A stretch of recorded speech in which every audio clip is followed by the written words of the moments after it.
Preview. In this tutorial, I'll show you how to create a digital pixel scan logo reveal in After Effects without using a single plugin. So let's jump to the tutorial. First, I'm going to create a new composition, name it Render. It will be a 1920 by 1080 30 frames per second and 10 seconds with iteration. Click OK. Then drag your logo to the timeline. Press S on the keyboard to adjust the scale if needed. I'm going to increase mine so it is roughly of this size. Then let's pre-compose the logo by right-click Pre-compose. I'm going to name it Logo, and make sure Move All Attributes is selected, then click OK. Now simply click away so the logo composition is not highlighted. Then go up here and select the rectangle tool. Let's click on the word Fill and set it to a solid color. And set the color to be white. Then click on the word Stroke and set it to None. We don't need any stroke. Then simply double-click on the rectangle tool.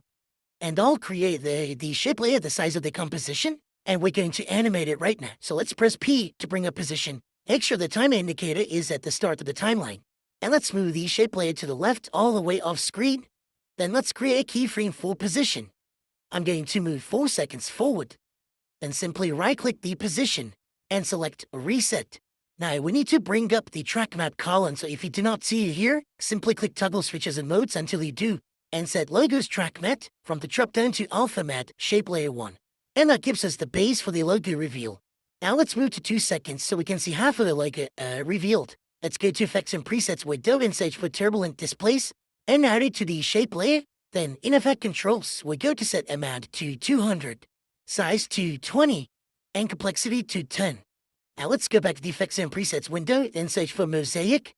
Also add it to the shape layer, and the Mosaic effect is going to allow us to create blocks that are going across the logo.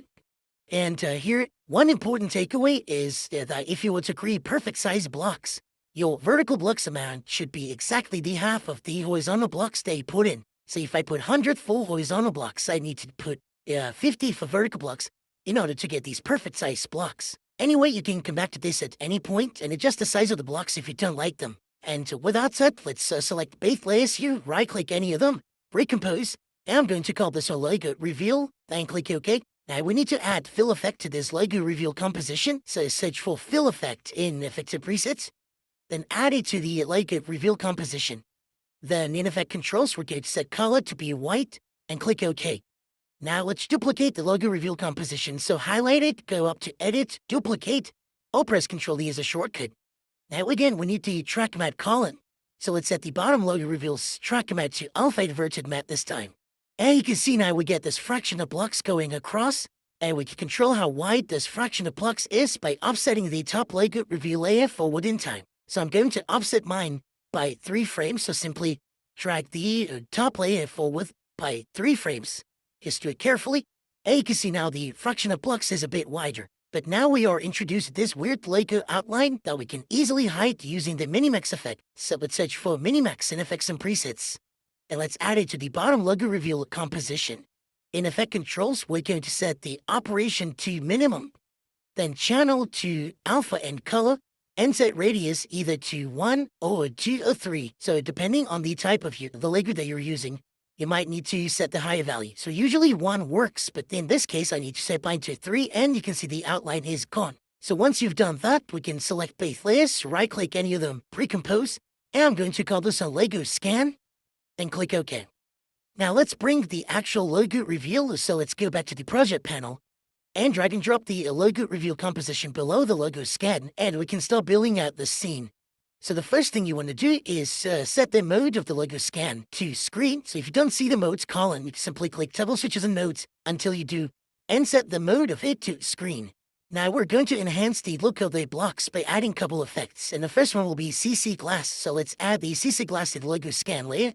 Let's open up Surface and Effect Controls.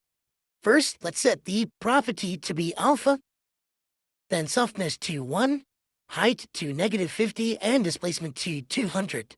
And that gives our blocks a bit more digital kind of look, if you will. They can see before and after.